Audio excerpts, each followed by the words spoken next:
आइए हम मंगलाचरण से अपना शुरू करते हैं आज का सत्र। ओम अज्ञानतिमिरन्धस्य ज्ञानञ्जनाशलाकया चक्षुरुन्मिलितं येन तस्मै श्रीगुरुवे नमः। श्रीचैतन्यमनोभीष्टं स्थापितं येन भूतले स्वयं रूप कदा मह्यं ददाति स्वपदान्तिकं। वन्देऽहं श्रीगुरो श्रीयुतपदकमलं श्रीगुरुं वैष्णवांश्च श्रीरूपं साग्रजातं सहगणरघुनाथान्वितं तं सजीवं साद्वैतं सावधूतं परिजनसहितं श्रीकृष्णचैतन्यदेवं श्रीराधाकृष्णपादान् सगणललिता श्रीविशाखान्वितांश्च। हे कृष्ण करुणा सिंधो दीनबंधो जगत्पते गोपेश गोपिकाकान्त राधाकान्त नमोस्तुते। तप्त कांचन गौरांगी राधे वृंदावनेश्वरी वृषभानुसुते देवी प्रणमामि हरिप्रिये। वाञ्छाकल्पतरुभ्यश्च कृपा सिन्धुभ्येव च पतितानां पावनेभ्यो वैष्णवेभ्यो नमो नमः। नमो विष्णुपादाय कृष्णप्रेष्ठाय भूतले श्रीमते भक्तिवेदान्त स्वामिनिति नामिने। नमस्ते सारस्वते देवे गौरवाणी प्रचारिणे निर्विशेष शून्यवादी पाश्चात्यदेशतारिणे। नमो महावदान्याय कृष्णप्रेम प्रदायते कृष्णाय कृष्णचैतन्य नाम्ने गौरात्मिषे नमः। नमो ब्रह्मण्य देवाय गोब्राह्मण्य हिताय च जगद्हिताय कृष्णाय गोविंदाय नमो नमः। जय श्री कृष्ण चैतन्य प्रभु नित्यानंद श्री अद्वैत गदाधर शिवासादि श्री गौर भक्तवृंद। हरे कृष्णा कृष्णा कृष्णा हरे हरे हरे राम राम राम हरे हरे। हरे कृष्ण। ओम नमो भगवते वासुदेवाय। ओम नमो भगवते वासुदेवाय। ओम नमो भगवते वासुदेवाय। नारायणं नमस्कृत्यं नरं चैव नरोत्तमं देवीं सरस्वतीं व्यासं ततो जयमुदीरयेत्। नष्टप्रायेषु भद्रेषु नित्यं भागवत सेवया भगवती उत्तमा श्लोके भक्तिर्भवति नस्तिकिः। हरे कृष्ण। आप सभी का एक बार फिर से हार्दिक स्वागत है। तुम अपने आप को ऐसे देखोगे। हमारा श्रीमद् भागवतम कथामृतम का तृतीय स्कंद चल रहा है और आज वो समापन की तरफ जा रहा है। आज कोशिश करेंगे वो कंप्लीट हो जाएगा। लास्ट के 2-3 ही चैप्टर हैं। तो पिछली बार हम देख रहे थे कि किस तरह कर्दम मुनि अपनी माता देवहूति को उपदेश कर रहे हैं भक्ति के बारे में। तो उनको शॉर्ट में रिवाइज करेंगे क्योंकि वो बहुत ही इम्पॉर्टेंट है। पूरा ये जो स्कंद है वो उसका जो सार है वो कपिल देव के उपदेश हैं जो उन्होंने अपनी माता देवहूति को दिए थे। तो उन्होंने बहुत सारे बताए हैं, उनकी कुछ एसेंस हम पहले ले चुके हैं, लेकिन एसेंस अभी वापस से हम रिपीट करते हैं। जैसे उन्होंने भक्त के 10 गुण बताए थे, वो थे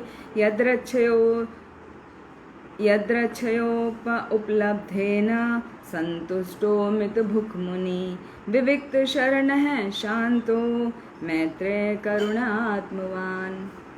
क्या यद्रच्छयो कि वो भक्त जो बिना कठिनाई के उपलब्धेना, जो भी उसको प्राप्त होता है उसको प्राप्त करके वो संतुष्ट हो जाता है। मितभुक होता है, मितभुक मतलब कम खाता है, जितनी आवश्यकता है उतना ही खाता है, आवश्यकता से अधिक नहीं खाता है। और मुनि होता है, वो विचारवान होता है। विविक्त शरणः, वो ज़्यादा बात नहीं करता है। वो कैसा है, वो एकांत में रहता है। एकांत में रहने का मतलब ये नहीं है कि बिल्कुल जंगल में जाके रहेंगे, या घर में रहेंगे तो किसी से बातचीत नहीं करेंगे, एक रूम में बंद होके रहेंगे। विविक्त शरण का मतलब एकांत स्थान में रहना है, मतलब हमको बहुत ज़्यादा बातचीत नहीं करना है। हमको क्या करना है, भगवान की शरण को लेते हुए भगवान का ही स्मरण में लगे रहना है। और शांत, वो बहुत शांत होता है, सभी उसके मित्र होते हैं, वो सभी पर दया करता है, और वो स्वरूप सिद्ध व्यक्ति होता है जो भक्त होता है। तो भक्त के वो 10 गुण बताए थे। फिर उन्होंने बताया था कि भक्ति करने के लिए हमें क्या क्या कार्यकलाप करने चाहिए। तो वहाँ पर बताया था, सबसे पहला था कि हमारे जो वर्णाश्रम धर्म के अनुसार हम भी जिस किसी भी वर्ण और आश्रम में हैं उसके अनुसार हमारे जो कर्तव्य हैं हमें उनका भली प्रकार पालन करना चाहिए। फिर भगवान की कृपा से जो हमें प्राप्त होता है उसमें हमें संतुष्ट हो जाना चाहिए। फिर है गुरु के चरण कमलों की पूजा करनी चाहिए। जिन्होंने हमें आध्यात्मिक ज्ञान प्रदान किया है उनकी हमें शरणागति लेना चाहिए। फिर परंपरागत जो हमारी धार्मिक प्रथाएं हैं उनका परित्याग करना चाहिए, और जो भगवान की सेवा में लगने की जो प्रक्रियाएं हैं जो हमें मोक्ष प्रदान करती हैं उनमें हमें अपने मन को अनुरक्त करना चाहिए, लगाना चाहिए।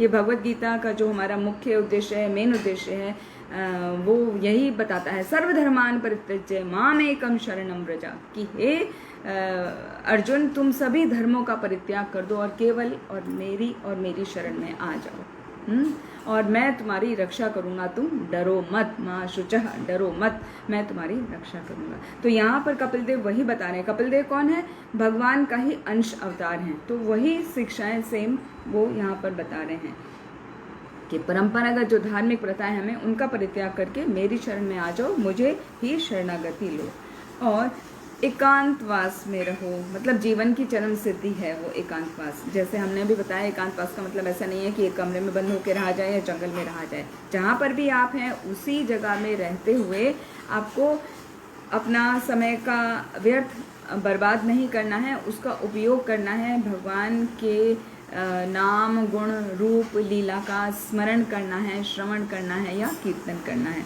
तो वो एकांतवास कहलाता है, मतलब अपने में रमण करना है, उतना आपको करना चाहिए।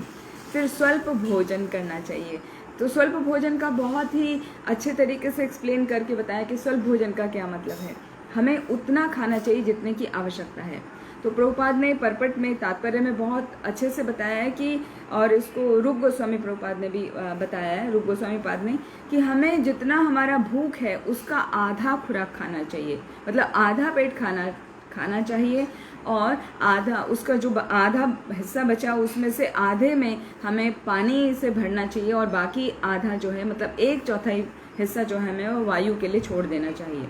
तो यदि हम आधा पेट खाना खाते हैं, उसका आधा यानी 1/4 हम पानी पीते हैं और 1/4 हम वायु के लिए छोड़ देते हैं, तो उससे ही होता है हमारी शारीरिक शक्ति बढ़ती है, हमारी आयु दीर्घायु होती है। तो ये दीर्घायु होने का मंत्र है कि हमें स्वल्प भोजन करना चाहिए, जितना आवश्यकता है। तो आवश्यकता वो क्या है, जितना शरीर की आवश्यकता है उतना ही खाएं, ये नहीं कि पूरा यहाँ तक गले तक भर के खा लिया।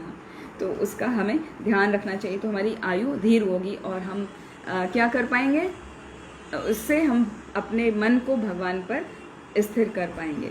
फिर अहिंसा, सत्य, स्वच्छता, वेदों का अध्ययन, इन सबको हमें पालन करना चाहिए। जितना आवश्यक है केवल उतना ही संग्रह करना चाहिए, चोरी इत्यादि से बचना चाहिए। हाँ, और आसन, प्राणायाम इनको करना चाहिए। तो प्राणायाम किस लिए होता है, बेसिकली प्राणायाम होता है अपने शरीर और मानसिक जो उपद्रव होते हैं वो हमारे तुरंत शांत हो जाते हैं यदि हम प्राणायाम करते हैं। प्राणायाम में क्या है, बेसिकली वो श्वास प्रश्वास प्रक्रिया है, वो अनुलोम विलोम के द्वारा की जा सकती है, वो विभिन्न प्राणायाम के द्वारा की जा सकती है। वो आप सभी को पता है कैसे वो होती है। लंबा सांस लेना है, फिर छोड़ना है, फिर उसको रोक के रखना है, वो रेचक और इस तरह से कई उनके नाम हैं। तो हमें वो करना चाहिए। तो उससे क्या होता है, हमारा केवल शारीरिक क्षमता ही नहीं बढ़ती, हमें मानसिक शांति भी प्राप्त होती है। तो प्राणायाम जरूर करना चाहिए। तो इसकी तुलना बताई गई है, यदि हम प्राणायाम करते हैं तो जिस प्रकार सोने को यदि अग्नि में रखा जाए और उस पर पंखा झला जाता है, उस पर फूंक मारी जाती है, जो सुनार होता है गोल्ड में, तो उस पर फूंक मारता है जब उसको अग्नि में रखता है, तो उससे क्या होता है, जो भी उसकी अशुद्धियाँ हैं वो सब जल जाती हैं और सोना शुद्ध हो जाता है।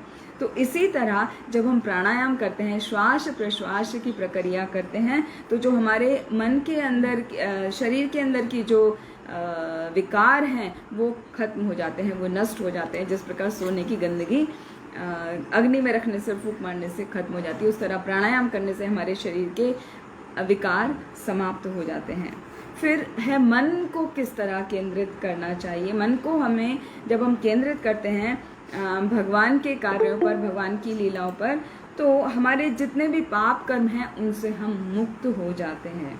मन का कार्य क्या है, मन के 3 कार्य हैं, थिंकिंग, विलिंग, फीलिंग।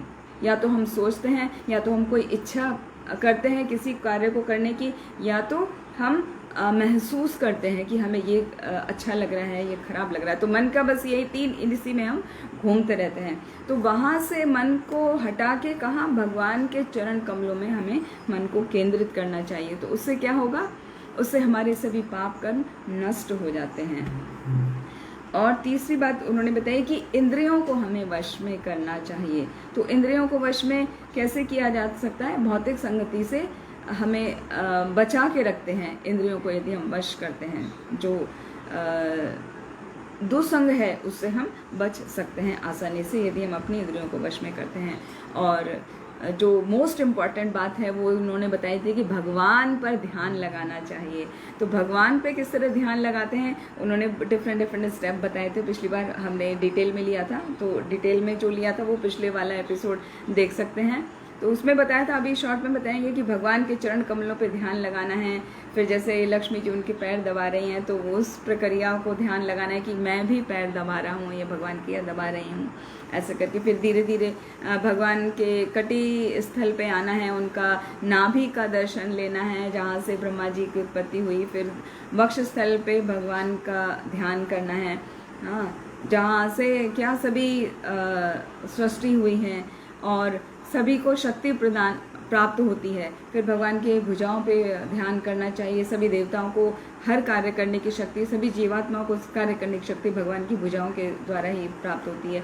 फिर उनके कंठ पे जहाँ उन्होंने कौस्तुभमणि की माला पहनी है, उन्होंने वनमाला पहनी है जिसपे वो ताजे फूलों की वनमाला है जिसपे भंवरे मंडरा रहे हैं, तो इस तरह से उसका ध्यान करना चाहिए। फिर उनका मुख कमल का ध्यान करना चाहिए, उनके नेत्रों का ध्यान करना चाहिए, उनकी नासिकाग्र का ध्यान करना चाहिए, कितनी सुंदर उनकी नासिका है। उनके कर्ण में जो उन्होंने मकराकृत कुंडल जो हिल रहे हैं, और उनके जो कपोल हैं, जो उनके गाल हैं, वो उस पर शाइन करते हुए बहुत सुंदर प्रतीत हो रहे हैं। फिर उनके जो माथा है, जो भाल है, उस पर ध्यान करना चाहिए इस तरीके से। और फिर उनके बाद में मुस्कान पे ध्यान करना चाहिए। जब वो उनकी मुस्कान पे ध्यान करते हैं तो उनके हंसी, जब वो स्मित, जब वो हंसते हैं तो उनके छोटे छोटे मोती जैसे दांत लगते हैं, जो चमेली के फूलों जैसे लगते हैं, चमेली की कलियों जैसे लगते हैं।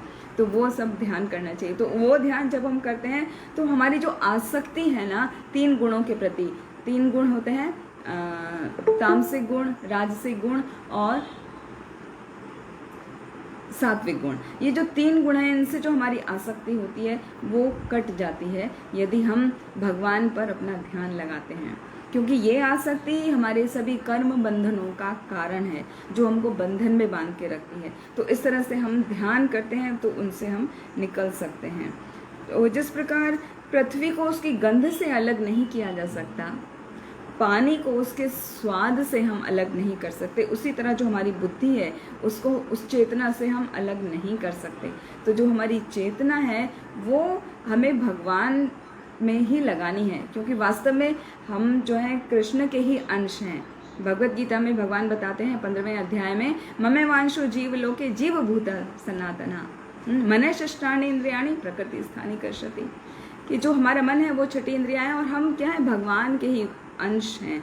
तो हमारी जो बुद्धि है वो जो इतना है वो भगवान में ही लगी रहने के लिए है, लेकिन हम जो ये 3 गुण हैं उनसे आसक्त होने के कारण हम भगवान को भूल जाते हैं। तो वो बुद्धि और चेतना को अलग नहीं किया जा सकता, जैसे पानी का स्वाद को अलग नहीं किया जा सकता। तो यदि आप चाहें भी कि भगवान को भूल जाए, मुझे भगवान से कोई मतलब नहीं है, कोई लेना देना नहीं है, मैं भगवान को मानता ही नहीं, यदि आप ऐसा सोचते हैं तो आप ऐसा गलत सोचते हैं। आप उसको सेपरेट कर ही नहीं सकते, क्योंकि आपकी बुद्धि और चेतना आप अलग कर ही नहीं सकते। पानी से पानी का स्वाद आप हटा नहीं सकते, फूल से फूल की सुगंध आप अलग नहीं कर सकते, पृथ्वी से पृथ्वी की गंध आप अलग नहीं कर सकते। ये उनके गुण धर्म है, उनकी प्रॉपर्टी है, उसको आप अलग नहीं कर सकते। इसी तरह हमारी जो बुद्धि है, बुद्धि में जो हमारी चेतना है वो ऑटोमेटिकली वो भगवान के प्रति आकर्षित है।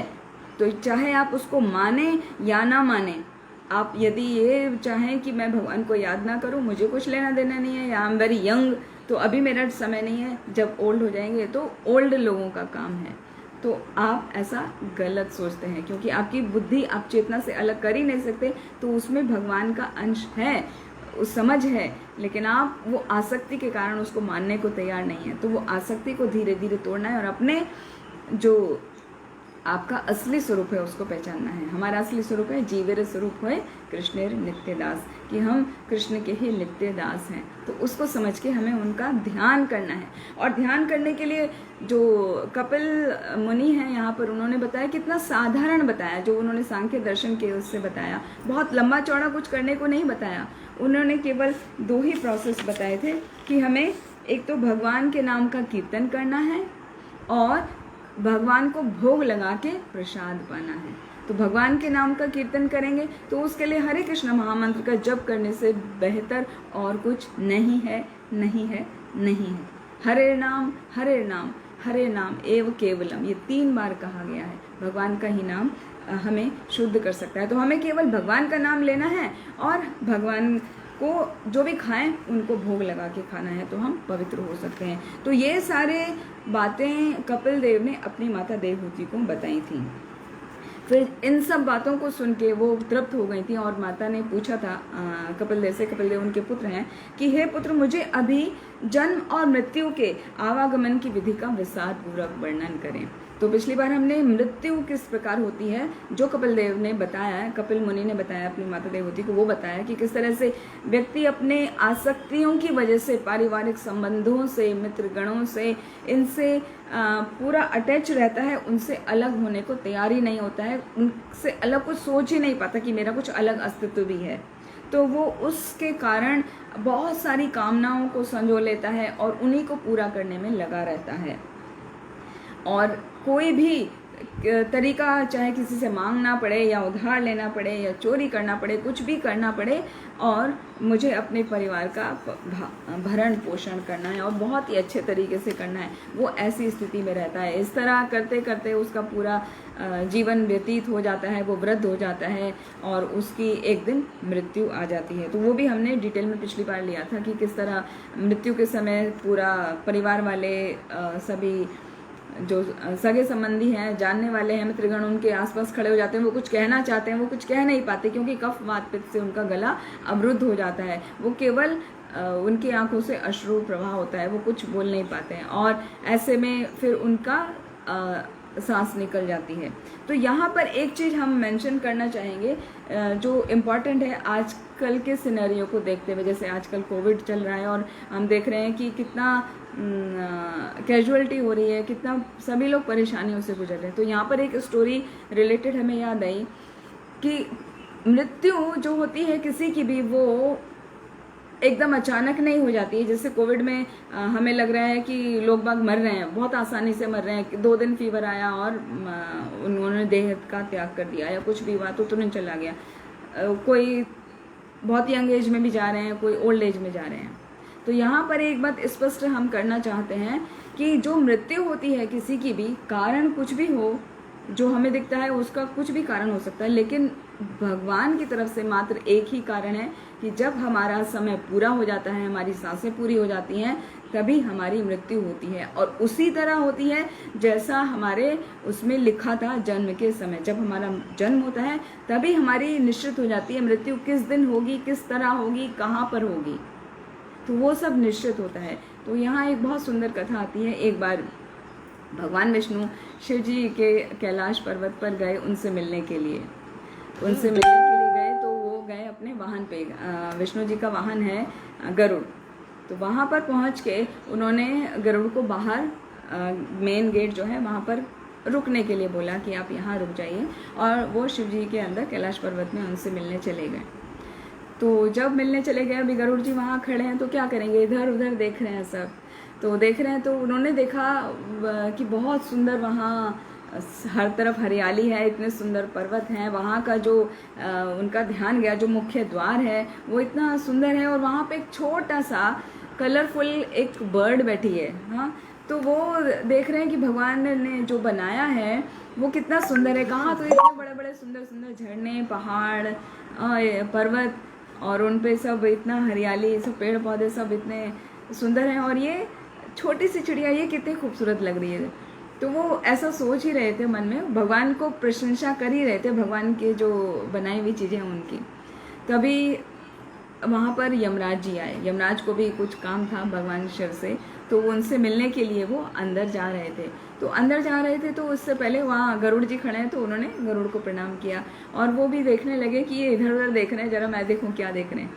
तो उनकी नज़र भी वहाँ गई, उस द्वार पे, बहुत सुंदर द्वार है जहाँ से वो एंटर करेंगे, वहाँ पे एक वो चिड़िया बैठी है सुंदर, वो जो बैठी है। तो वो यमराज जी ने बड़ा ऐसे स्टेयर करके देखा, हाँ, कि अरे ये यहाँ कैसे, क्यों? उनको पता है कि इसका अभी समय पूरा हो गया है, और इसको मतलब इसकी मृत्यु आने वाली है, और इसको यहाँ नहीं मरना है, इसको घने जंगलों के अंदर, जहाँ पर एक क्रीक है, एक ब्रुक है, ब्रुक बोलते हैं मतलब जहाँ पर पानी का झरना टाइप से है पास में, वहाँ पर उसकी मृत्यु लिखी है। घने जंगलों के बीच में, पर्वत कंदराओं के पास में, वहाँ पे जंगल के बीच में वो भी होता है ना, माउंटेन्स भी बीच बीच में ऐसे, तो माउंटेन्स के बीच वाले जंगल की बात हो रही है एक्चुअली। तो वहाँ पर उसकी मृत्यु होना ही है अब। लेकिन ठीक है, उन्होंने सोचा कि कुछ विधाता के हाथ में, विधाता मतलब भगवान के हाथ में कुछ तो है, तो मुझे इतने इसके बारे में सोचने की आवश्यकता नहीं है। वो चले गए अंदर शिव जी से और मिलने उनसे, तो स्माइल करके वो निकल गए। लेकिन जब उन्होंने देखा, गरुड़ जी ने देखा कि ये गरुड़ जी देख रहे हैं कि ये जो यमराज जी हैं, यमराज इधर देख के, उस बर्ड को देख के बड़ा अजीब सा उन्होंने रिस्पॉन्स किया, बड़ा ऐसे घूर के देखा। तो ऐसा क्या है, इसका मतलब ये है कि वो इस जो ये चिड़िया है उसकी मृत्यु का समय नज़दीक आ गया है। यमराज उसको तभी देखेंगे, अदरवाइज नहीं। उनको देखने का अर्थ ही ये है कि उसकी मृत्यु नज़दीक आ गई है। तो ऐसा सोच के वो गरुड़ जी थोड़ा चिंतित हो गए। वो उनके भाई है ना, मतलब पक्षी हैं गरुड़, और वो भी छोटी चिड़िया, वो भी छोटा पक्षी है। तो उनको उसके ऊपर दया आ गई, बहुत ही दयार्द हो उठे, और उन्होंने क्या किया कि मुझे इसकी सहायता करनी चाहिए। मैं इसको ऐसी जगह पर छोड़ के आऊँगा जहाँ पर जल्दी से वो ढूंढ नहीं पाएंगे, तो कुछ समय तो वो एटलीस्ट उसका जीवन में बचा सकूँगा। तो ऐसा सोच के गरुड़ जी ने क्या किया, उसको अपने पंख उठाया, और उसको उठा के वहाँ से कई हजारों योजन दूर एक स्थान में ले गए, जंगल में, जहाँ पर एक स्ट्रीम था, मतलब पानी का झरना था, जिससे वो चिड़िया पानी पी सके और उसको दाना मिल सके, कुछ दिन वो आराम से अपना जीवन व्यतीत कर सके। तो उसका सब इंतजाम सोच के, उसको खाना पीना सब मिलेगा, वो सोचते हुए वो वहाँ पर उसको छोड़ के आ गए चिड़िया को। और वो तो तुरंत आ गए, उनको टाइम थोड़ी लगता है गरुड़ को, तो वो तो बड़े बड़े पंख हैं उनके। हाँ, तो वो तुरंत चले गए और तुरंत आ भी गए, और आके वापस बैठ गए अपनी जगह पर, द्वार के बाहर, द्वारपाल की तरह कि अभी भगवान आएंगे मीटिंग से, तो मुझे उनको वापस लेके जाना है। तो वहाँ पर आके शांत स्वभाव से बैठे हैं। तभी यमराज जी बाहर निकले, उनकी मीटिंग पूरी हो गई, वो बाहर निकले, और सबसे पहले उनका ध्यान गया वहाँ पर कि वो चिड़िया है कि नहीं है। तो उन्होंने देखा कि वो यहाँ पर नहीं है, तो वो देख के बहुत प्रसन्न हो गए कि चलो मेरा काम हो गया, यहाँ नहीं है, मतलब वो अपने गंतव्य पे पहुँच चुकी है। तो उसको उसका गंतव्य क्या था? उसका गंतव्य था कि वो घने जंगल के अंदर जहाँ पे पानी का झरना है और एक अजगर, जो पाइथन होता है अजगर उसको डस लेगा, उसको खा लेगा, वो अजगर का भोजन बनने वाली है आज। तो इसीलिए वो चिंतित हुए थे, ये तो अजगर का भोजन है, यहाँ क्या कर रही है। लेकिन जब आके देखा उन्होंने तो है ही नहीं यहाँ पे, तो वो प्रसन्न हो गए। उनकी प्रसन्न मुद्रा को देख के गरुड़ जी बड़े चिंतित हो गए कि मैंने तो उसकी रक्षा करी है, तो फिर भी प्रसन्न मुद्रा में दिख रहे हैं, बजाय चिंतित होने के कि ये कहाँ गई और ये तो बड़ा प्रसन्न दिख रहे हैं। तो उनसे रहा नहीं गया, उन्होंने कहा गरुड़ देव ने कि हे यमराज जी, हे श्रीमान, मैं आपसे एक प्रश्न पूछना चाहता हूँ, कृपया मेरी शंका का समाधान कीजिए। तो वो पूछते हैं, हाँ पूछो, आपको क्या पूछना है। तो बोलते हैं गरुड़ जी कि आप यहाँ पर जो एक छोटी सी बर्ड बैठी थी, चिड़िया बैठी थी, जब आप अंदर गए तो आपने उसको बड़ा चिंतित और बड़ा विस्मित दृष्टि से देखा कि जैसे ये यहाँ क्यों है, और अभी वो यहाँ नहीं है तो आप बहुत प्रसन्न मुद्रा में दिख रहे हैं, तो इसके पीछे क्या राज है। तो वो हंसने लगे, यमराज हंसने लगे कि ठीक है, मैं आपको बताता हूँ क्या है। वास्तव में ये जो बर्ड है उसका समय आ गया, अंतिम समय आ गया, आने वाला था, कुछ क्षण का ही उसका समय था। तो मुझे ये चिंता हुई थी कि उसका समय पूरा हो गया है, ये अजगर का शिकार बनने वाली है, उसका खाना बनने वाली है। तो लेकिन वो यहाँ पे कैसे बैठी है, और वो इतने दूर, जो हजारों योजन का जो दूरी है, वो अकेली चिड़िया अपने आप तो पार नहीं करके जा सकती है, वो कैसे उड़ेगी, उसके छोटे छोटे पंख हैं। तो वो मुझे चिंता हो रही थी कि वो कैसे पहुँचेगी। लेकिन देखो भगवान कितना हर जीव का ध्यान रखते हैं। वो अजगर वहाँ भूखा है, उसकी भूख का उन्होंने पूरा इंतजाम किया और वहाँ पे उसको पहुँचा दिया अपने आप ही, मुझे कुछ करने का भी ज़रूरत नहीं हुआ। तो उनको बहुत अपने आप को बहुत शौक हुआ कि अरे ये मैंने क्या कर दिया, मैं तो उसको बचाने के लिए चला था और वो मर गई। तो यहाँ जो स्टोरी है, इससे हमें ये सीखने को मिलता है कि जो हमारी मृत्यु है वो किस घड़ी होगी, किस प्रकार होगी, कहाँ पर होगी, सब पहले से निश्चित है। तो हमें उससे डरना नहीं चाहिए। तो डर जो है हमारा वो कैसे निकलेगा? डर हमारा तभी निकलेगा जब हम भगवान की कथाओं का श्रवण ध्यानपूर्वक करेंगे, भगवान में हमारी श्रद्धा होगी।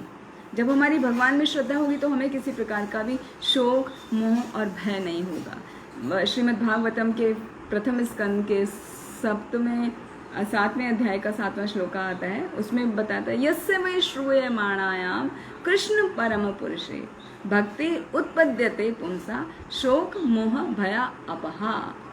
कि हे मनुष्य, यस्य वै श्रूयमाणायाम कृष्ण परम पुरुषे, जो उन कृष्ण परम पुरुष की भक्ति करता है, यस्य वै श्रूयमाणाम कृष्ण परम पुरुषे भक्ति उत्पद्यते पुंसा, जो उनका ध्यान करता है, उनके कीर्तन में लगता है, उनका श्रवण करता है, नाम का जप करता है, तो उसकी भक्ति क्या उत्पन्न होती है। और जब भक्ति उत्पन्न होती है तो हृदय से शोक, मोह और भय उसका अपहा, मतलब प्रॉपरली उसका शमन हो जाता है, प्रॉपरली उसका नाश हो जाता है। तो उस व्यक्ति को ना तो किसी प्रकार का भय लगता, वो उसे किसी चीज़ से डर नहीं लगता, उसे किसी प्रकार का शोक नहीं होता। शोक मतलब लेमेंटेशन, हाँ ऐसा क्यों हो गया, हाँ, या भय कैसे क्या होगा अब आगे, या फिर शोक, मोह, भया। मोह होता है कि अटैचमेंट है, अरे मेरी ये चीज़ कोई ले ना ले, हाँ मुझे ये मेरा है, मेरा कोई मुझसे छीन ना ले। तो वो जो मोह है, जो अटैचमेंट है, वो ख़त्म हो जाता है, जो हमारा भय है वो ख़त्म हो जाता है, और जो हमारा शोक है वो ख़त्म हो जाता है। तो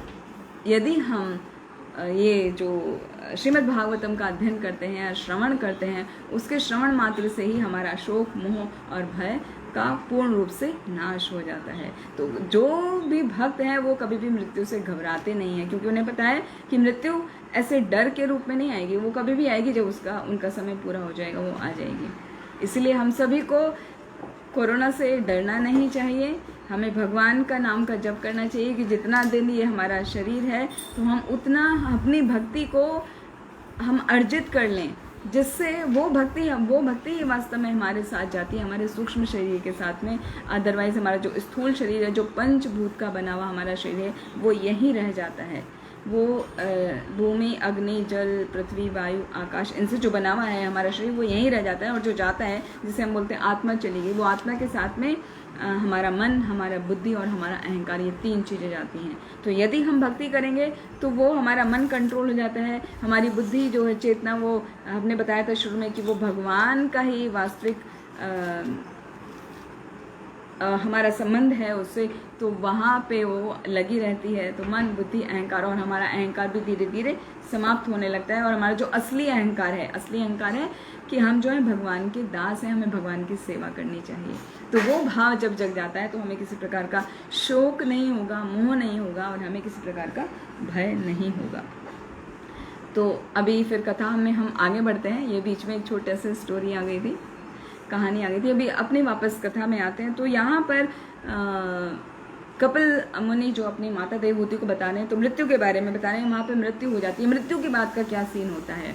तो मृत्यु के बाद में जिस प्रकार पुलिस अपराधी को पकड़ के ले जाती है और उसको बांध के चेन हाथ में हथकड़ी लगाती है, इस तरह से लेके जाती है, तो उसी तरह से यमदूत जो हैं वो हमारा जो सूक्ष्म शरीर है उसको लेके जाते हैं। स्थूल तो यहीं रह जाता है, जो सूक्ष्म शरीर है उसको ले जाते हैं। और वो जो इंद्रिय भोग में लिप्त रहते हैं अब जीवन भर, उनको तरह तरह से प्रताड़ित किया जाता है। जो सूक्ष्म शरीर है उसमें शरीर नहीं दिखता है, लेकिन पूरा शरीर, मतलब उनको एक नया शरीर प्राप्त होता है। और उनको किस तरह से प्रताड़ित किया जाता है? उनको बहुत कोड़ों से मारा जाता है। और उनको जो रास्ता होता है वो लंबा रास्ता होता है, जो कि 99,000 योजन की दूरी है। 99,000, जो कुछ किलोमीटर, एक योजन 3-4 किलोमीटर के बराबर है, आप कैलकुलेट कर सकते हैं।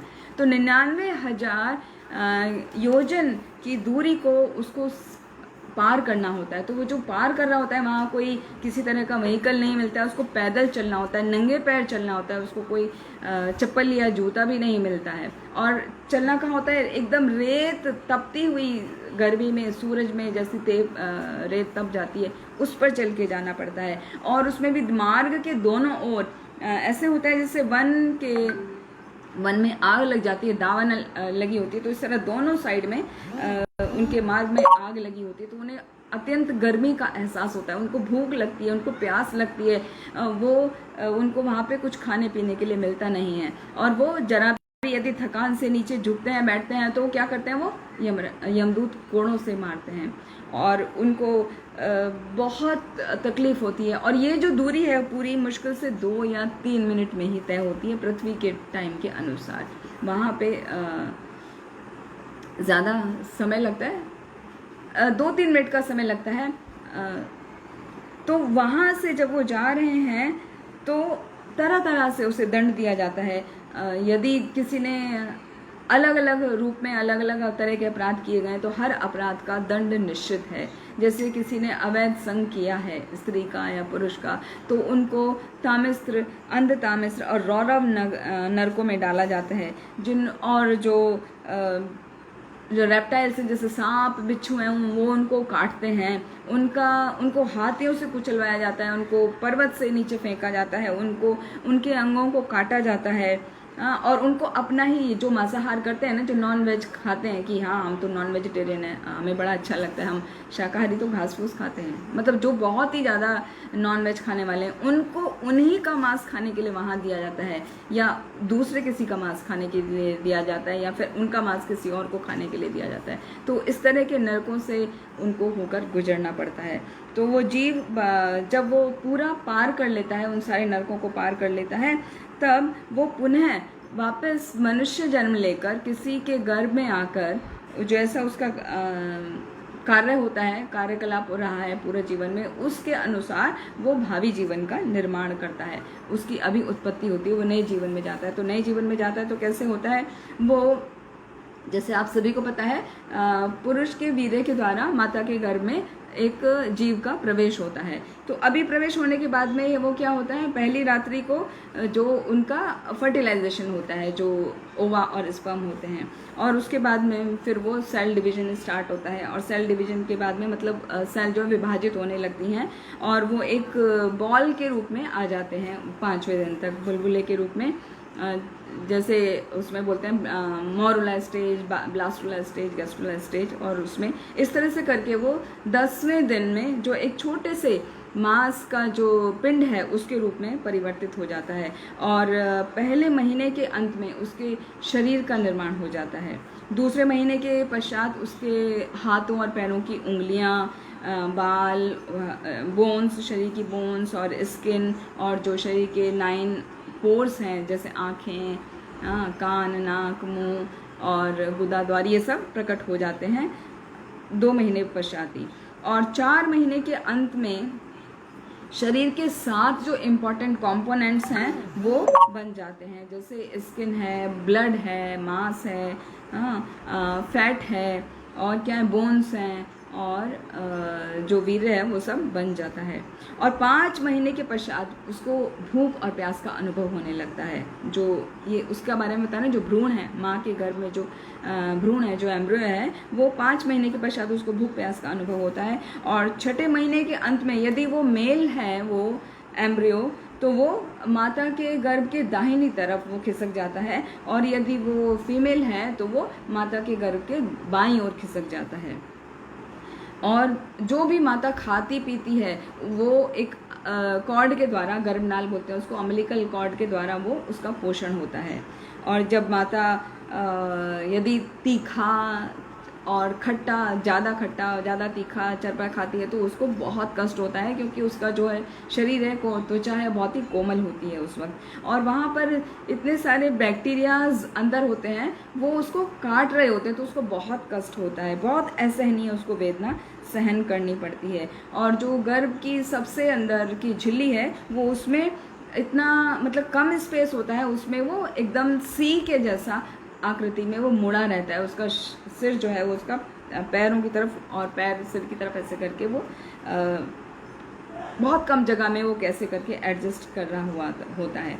और जब उसका जन्म से 1 सप्ताह पूर्व उसको फिर नीचे वायु के द्वारा धकेला जाता है। उससे पहले क्या होता है, अभी बताया 6 महीने तक जो यदि वो सौभाग्यशाली होता है तो उसको अपने पिछले 100 जन्म के जो कार्य हैं उसको याद आ जाते हैं उस वक्त, लेकिन और उनको सोच के वो बहुत शोक करने लगता है कि ओ मैंने उस जन्म में ये किया था, उस जन्म में ये किया था, उस जन्म में ये किया था। तो ये सब जो स्मृति होती है गर्भ के अंदर 6 महीने के बाद आती है भ्रूण को। और 7वें महीने में उसकी चेतना का विकास होने लगता है, और जब चेतना का विकास होता है तो उसको समझ आती है कि मैं जो हूँ भगवान का ही अंश हूँ। तो भगवान से प्रार्थना करता है कि हे भगवान, आप ही मैं आपकी शरण लेता हूँ और आपने ही मुझे इस विकट परिस्थिति में डाला है, कृपया करके मुझे इस विकट परिस्थिति से आप उबार लीजिए, क्योंकि मैं अपना संबंध आपसे, जो मेरा संबंध है उसको भूल गया था, और जो भौतिक जो बंधन है उसमें मैं पूर्ण रूप से जकड़ा गया। तो उससे जकड़ने की वजह से मैं जन्म मृत्यु का जो बारंबार चक्र है मैं उसमें पूर्ण रूप से फंस चुका हूँ। कृपया करके मुझे इससे निकाल लीजिए। ये जो माया आपकी है बहुत ही बलवान है, और मैं भक्ति में संलग्न होना चाहता हूँ, आपकी शरणागति लेना चाहता हूँ। कृपया मुझे इस यहाँ से बाहर निकाल लीजिए। मैं बाहर निकलने के लिए बहुत आतुर हूँ, और जब मैं बाहर निकलूँगा तो मैं क्या करूँगा, मैं आपकी ही स्मरण करूँगा, आपकी ही भक्ति करूँगा, और मुझे कृपया करके इस स्थिति से बाहर निकाल लीजिए। लेकिन मुझे एक भय है कि बाहर आने पर वापस माया मुझे पकड़ ना ले, क्योंकि वहाँ पर उसको पता है ना, एहसास है, पिछले जन्मों का ध्यान आ रहा है कि मैं किस जन्म में क्या था। तो उसको पता है कहीं ऐसा ना हो कि भगवान मैं वापस से इस जन्म मृत्यु के चक्र में और माया से विमोहित होकर अपनी इसको जो मेरी स्मृति उसको मैं भूल बैठूँ। तो इस तरह वो सोच ही रहा होता है। तो प्रसव की जो वायु होती है उसके द्वारा उसको बाहर धकेल दिया जाता है, मतलब उसका जन्म हो जाता है। तो जन्म में पहले बच्चे का सिर बाहर आता है, फिर उसके बाकी शरीर बाहर आता है। तो उसमें क्या होता है, जो अंदर मदर के प्लेसेंटा के अंदर पूरा वो सब था, और ब्लड है जो, और अंदर रक्त था, और मलमूत्र जो भी था वो सब के साथ बाहर आता है। मतलब पूरी तरह से जब वो बाहर आता है तो वो साफ नहीं होता, जितना हमको देखने से लगता है, वो पूरा गंदा होता है। प्रभु जी हरि बोल।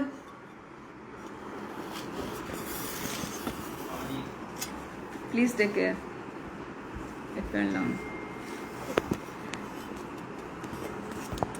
तो जब वो बाहर उसका जन्म हो जाता है तो वो उसकी श्वास अटक जाती है, और उसकी जो स्मृति है वो भूल जाता है, उसको कुछ याद नहीं रहता। क्योंकि वो जो उसको झटका लगता है बाहर आने का, उसमें उसकी श्वास अटक गई और श्वास उसको सांस लेने को नहीं हो रहा, इतने में उसको ऐसा झटका लगता है कि वो उसकी सारी स्मृति भूल जाता है। जो भी वो सोच रहा था कि मैं भगवान आपको याद करूँगा और आपकी प्रार्थना करूँगा, आपका ही स्मरण करूँगा, आपका ही कीर्तन करूँगा, वो एकदम भूल जाता है। तो इस तरह उसको सब भूल जाता है और वो बाहर आ गया। और जब उसका जन्म हो गया तो माता पिता विभिन्न तरीके से उसको अलग अलग चीज़ों से बहलाने की कोशिश करते हैं, उसका ध्यान रखते हैं, लेकिन वास्तव में वो बच्चे को उसके अनुकूल नहीं होता, क्योंकि कोई भी समझ नहीं पाता कि उसको क्या चाहिए। बस वो कुछ कह नहीं सकता, उस समय वो सिर्फ रो रहा होता है। तो ऐसी स्थिति में जो भी माँ बाप उसको देते हैं उसको स्वीकार करना ही पड़ता है। उसको सपोज भूख लगी है तो वो समझ नहीं पाते, सपोज अभी दूध पिया है लेकिन वापस से उसको भूख लगी है तो वो नहीं समझ पाएंगे।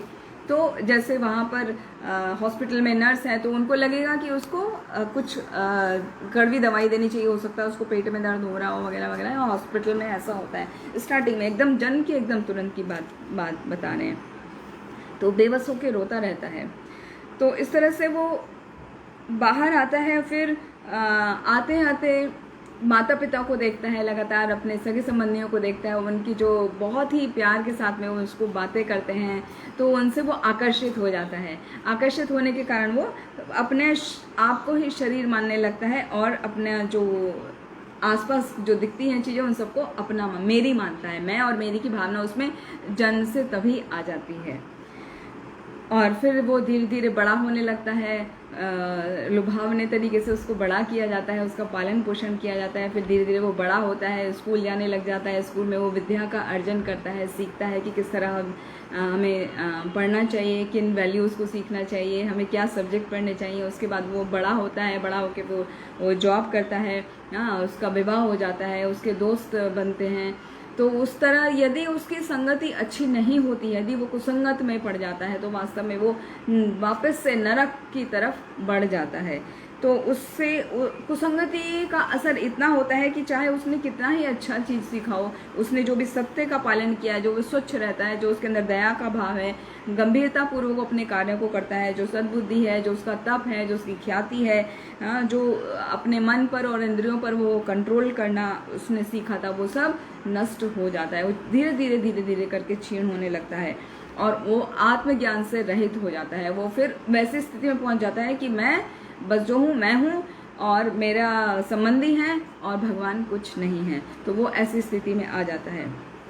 तो वहाँ पर बताया गया भागवतम में कि ऐसी स्थिति से हमको बचना चाहिए। यदि हमारा मन भगवान की तरफ आकर्षित नहीं होता, इसका मतलब आप नरक की तरफ बढ़ रहे हैं, जिसका एहसास हमको नहीं होता। वो सिर्फ तभी पता चलता है जब हमारा अंतिम समय आता है। तो श्रीमद् भागवतम से हमें शिक्षा मिलती है कि हमें सदैव भगवान का स्मरण करना चाहिए। यदि हम काम में बहुत बिजी हैं तो ठीक है, हम 10 मिनट सुबह माला करें या भगवान का कीर्तन करें, शाम को 10 मिनट करें, उतना करें, लेकिन ज़रूर करें। ये नहीं कि हम बिल्कुल ना करें।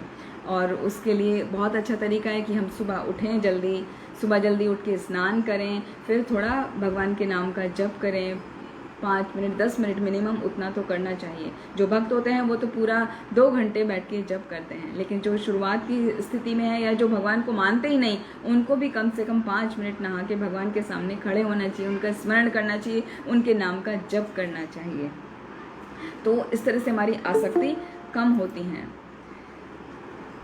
फिर जो यहाँ पर बताया, ये जो कुसंग का संग करते हैं, कुसंगति का संग करते हैं और स्त्रियों का संग करते हैं, तो स्त्री को एक माया के रूप में बताया है कि वो इतना ज़्यादा घनीभूत है जिसके ब्रह्मा जी की सृष्टि में केवल नारायण ही उससे बच सकते हैं और कोई भी उससे नहीं बच सकता। तो भागवत में बहुत सारे एग्जाम्पल हैं, जैसे जैसे आते चले जाएंगे उनको हम वर्णन करते चले जाएंगे। तो इसीलिए सुंदर स्त्रियों को तो नरक का द्वार बताया गया है, नरक का द्वार, तो उनसे बचना चाहिए, उनका संग नहीं करना चाहिए। तो ये सब बातें सुनने के बाद अभी देवहूति जो हैं वो अपनी अज्ञानता से मुक्त हो गई और वो अभी भगवान को प्रणाम करके उनकी प्रशंसा करती हैं, उनकी स्तुतियाँ करती हैं। तो अभी देवहूति की प्रेयर्स हैं जो वो भगवान को प्रसन्न करने के लिए कह रही हैं। तो वो क्या कह रही हैं कि हे कपिल मुनि, हे मेरे पुत्र, आप तो परम पुरुषोत्तम भगवान हैं, परंतु फिर भी आपने मेरे गर्भ से जन्म लिया, ये बड़े आश्चर्य की बात है। लेकिन इसमें कोई ज़्यादा आश्चर्य मानने की बात नहीं है, क्योंकि जब आप प्रलय करते हैं तो ये सारी पृथ्वी तो आपके उसमें चली जाती है, आपके पेट में चली जाती है। तो आप यदि किसी के पेट में आ गए तो उसमें कौन सी बड़ी बात है, इसमें बड़ी बात नहीं है। फिर और एक एग्जाम्पल बताते हैं, जब प्रलय होता है तो आप एक बरगद के पत्ते पर छोटा शिशु का रूप धारण करके लेट जाते हैं और अपने ही पैर के अंगूठे को चूसते हैं। तो वो जो पैर का अंगूठा चूसना है, वास्तव में आप अपने ही रस का आस्वादन कर रहे होते हैं। तो आपके लिए कुछ भी असंभव नहीं है, आप जैसा चाहें वैसा व्यवहार करने के लिए पूर्ण रूप से स्वतंत्र हैं, आप जो चाहें कर सकते हैं। और फिर उनके नाम का रूप का बहुत वर्णन करती हैं। वो श्लोका है, यन्नामधेय श्रवणानुकीर्तनाद यत् प्रहरणाद यत् स्मरणाद अपि क्वचित् श्रादो अपि सद्य सवनाय कल्पते कुतः पुनस्ते भगवन्नु दर्शनात्। यन्नामधेय श्रवणानुकीर्तनात्, कि हे भगवान, जो आपके नामों का कीर्तन करते हैं, श्रवण करते हैं, यत् प्रहरणाद आपको प्रणाम करते हैं, यत् स्मरणाद आपको स्मरण करते हैं, हाँ, यत् अपि क्वचित किसी भी समय, कभी भी, जब भी आपको किसी को समय मिलता है कभी भी वो करते हैं, तो स्वादो अपि सद्य सवनाय कल्पते। सवनाय कल्पते मतलब वो वैदिक कार्य करने के कल्पते पात्र हो जाते हैं। सद्य तुरंत ही, वो तुरंत ही सब वैदिक यज्ञों को करने के पात्र हो जाते हैं। कुतः पुनस्ते भगवन्नु दर्शनात्, तो भगवान उनके बारे में क्या कहा जाए जो आपका साक्षात दर्शन करते हैं। तो वो देवभूति कह रही है, जो भगवान आपका साक्षात दर्शन करते हैं उनके बारे में क्या कहा जाए। यहाँ तक कि मतलब तुलना करी गई, जो स्वपच हैं, हाँ, स्वादो अपि, जो चांडाल हैं, मतलब जो निम्न जाति के मनुष्य हैं, वो भी यदि आपके नाम का कीर्तन करते हैं, आपके नाम का श्रवण करते हैं, आपको प्रणाम करते हैं, आपको स्मरण करते हैं कभी भी किसी भी समय, तो आप क्या करते हैं, उनके हृदय में भक्ति को प्रकट करते हैं। उनका तो भाग्य का कहा ही क्या जाए। और क्या होता है, वो इतने पूजनीय हो जाते हैं, वो भले ही वो किसी निम्न परिवार में क्यों ना पैदा हुए हों, वो पूजनीय हो जाते हैं यदि आपके नाम का कीर्तन कर रहे हैं, श्रवण कर रहे हैं। और क्योंकि जो नाम का कीर्तन है वो केवल वही कर सकता है जिसने पूर्व जन्म में सब प्रकार के तप कर लिए हों, सब प्रकार के यज्ञ कर लिए हों, स्नान आदि कर लिए, स्नान मतलब तीर्थों में स्नान कर लिए हों, वेदों का अध्ययन कर लिया हो और आर्यों के समस्त जो सद्व्यवहार है, सदाचार हैं, उनका पालन करके उसने जो लाभ अर्जित कर लिया हो, वही भगवान के नाम का कीर्तन कर पाता है। तो वो जो निम्न व्यक्ति है वो भी कर पाता है यदि वो आपके नाम का कीर्तन में लगता है। तो इसका मतलब कहने का अर्थ है कि हम कैसी भी स्थिति में हैं, हमें भगवान के नामों का श्रवण, कीर्तन, स्मरण अवश्य और अवश्य करना चाहिए। फिर देवहूति ने ये स्तुति करी तो भगवान कपिल देव प्रसन्न हो गए और वो गंभीर वाणी में कहने लगे कि हे माते, आत्म साक्षात्कार के जिस मार्ग का वर्णन मैंने तुमको किया है वो अत्यंत ही सरल है। तुम उसका अनुगमन करके इसी शरीर में रहते हुए आप शीघ्र ही मुक्त हो जाएंगे और अपने शरीर को त्यागने के पश्चात सनातन धर्म यानी वैकुंठ में, सनातन धाम यानी कि वैकुंठ में प्रवेश करेंगी। तो वैकुंठ में प्रवेश करेंगी ऐसा बता के फिर कपिल देव ने अपनी माता से अनुमति मांगी कि मैंने आपको सब कुछ समझा दिया है, अब जो मैंने आपको बातें बताई हैं उनका ही आप पालन करो और उनका पालन करते करते आप वैकुंठ को प्राप्त हो जाएंगी और अभी आप मुझे जाने की अनुमति दो, आज्ञा दो। तो ऐसा कह के उन्होंने माता से आज्ञा मांगी और वो चले गए। फिर उनके जाने के बाद में देवहूति जो है वो उसी आश्रम में रहते हुए भगवान का भक्ति भाव से ध्यान करने लगी। वो प्रतिदिन दिन में 3 बार स्नान करने लगी। तो 3 बार स्नान करने से प्रतिदिन उनकी काया जो है वो थोड़ा सा दुर्बल हो गई और उनके बाल भी थोड़े भूरे हो गए, मतलब कालापन उनका चला गया। वो वाइट नहीं, जैसे ब्राउन ब्राउन होने शुरू हो जाते वैसे वाले हो गए और उनका शरीर की जो सुंदरता है वो वास्तव में थोड़ी तो कम हुई लेकिन ज़्यादा कम नहीं हुई, क्योंकि जब भगवान का हम नाम, रूप, लीला, गुण आदि का स्मरण, कीर्तन और उन्हीं की चर्चा में लगे रहते हैं, उन्हीं को समर्पित रहते हैं। अपना शरीर की सुध हम नहीं रखते तो भले ही वो शरीर देखने में कैसा लगे, लेकिन वो शरीर सशक्त होता है और देखने में उसमें एक ओज, तेज का प्रभाव आ जाता है। तो इसलिए वो क्षीण, दुर्बल हो गई मगर क्षीण नहीं लग रही थी। उनके कपड़े भी उन्होंने पुराने ही धारण किए हुए हैं। और वो किस वातावरण में रह रही हैं, वहाँ पे वो जो हमने स्टार्टिंग में पीछे इसी स्कंद में वर्णन आया था कि जब कर्दम मुनि का विवाह हुआ था और इन्होंने, देवहूति ने उनसे, अपने पति कर्दम मुनि से कहा था कि मुझे महल बना के दीजिए। तो उन्होंने हवा में महल बनाया था जो 7 मंजिला था, बहुत ही सुंदर महल बनाया था। तो उसी महल में सरस्वती नदी के तट पर, उसी आश्रम में वो अपना जितना भी भगवान का ध्यान का प्रोसेस है वो पूरा कर रही हैं। तो वो महल का वापस से यहाँ पे वर्णन कर रहे हैं कि वो कितना खूबसूरत महल है, कि उसमें जो उसका फर्श है उसमें मरकत मणियाँ लगी हैं, जो उनके खम्भे हैं उसमें बहुत तरीके की सुंदर सुंदर रत्न और मणियाँ हैं जो अपने आप उनसे प्रकाश फैल रहा है, प्रकाशित हो रही हैं। वहाँ पे किसी और प्रकाश की आवश्यकता नहीं है। और जो उनके जो बिस्तर हैं वो सोने की जरी वाले कपड़े उस पर बिछे हुए हैं, बहुत ही सुंदर सुंदर सफ़ेद मखमल दूध जैसे उस पर गद्दे हैं। और उस पर जो ऊपर का जो चादर है और उनका जो कुशन कवर है वो सोने की जरी वाले हैं। और जो महल है चारों ओर लदा है फूलों से, और कुर्सियां हाथी दांत की बनी है। तो हर तरीके से मतलब उनको किसी भी तरह की कोई कमी नहीं है, वो बहुत ही संपन्न स्थिति में रह रही हैं। और जब भी वो जो सरोवर है उसमें स्नान करने के लिए जाती हैं, जो कि कमल उसमें हैं उस सरोवर में, तो वो वहाँ पर जो भी उपस्थित गंधर्वगण होते थे वो कर्दम मुनि का गुणगान करने लगते थे। कर्दम मुनि का गुणगान किस लिए? क्योंकि वो कर्दम मुनि की पत्नी हैं, तो उन्हीं का उनको याद दिलाते थे। और इससे उनको बहुत ही सुख और ऐश्वर्य होने के बावजूद भी देवहूति ने सब त्याग दिया, क्योंकि उन्होंने कपिल मुनि से, अपने पुत्र से ये सीखा था कि ये जो बंधन है, ये सारी चीज़ें हैं, कर्म के बंधन हैं, इनको हमें, इनसे आसक्ति को तोड़ देना है। तो वो उनसे आसक्त नहीं हुई। और बस उनको एक ही शोक था कि उनको पुत्र का वियोग सहन करना पड़ रहा था। तो वो पुत्र का वियोग उन्हें क्यों हो रहा था? वो इसलिए क्योंकि वो, उन्हें पता है, वो मतलब पुत्र ऐसे करके नहीं कि वो मेरा पुत्र है, वो भगवान है और भगवान ने मुझे दर्शन दिया, भगवान ने मुझे ज्ञान दिया, वो सोच के उनको हृदय उनका थोड़ा विदीर्ण हो रहा है, वो शोक कर रही हैं। तो वहाँ पे जो भी उनके संगी गण हैं उनको कभी कभी वो बोलती थी कि मुझे मेरे पुत्र से मिलना है। तो डिटेल में आता है यहाँ पर इसमें।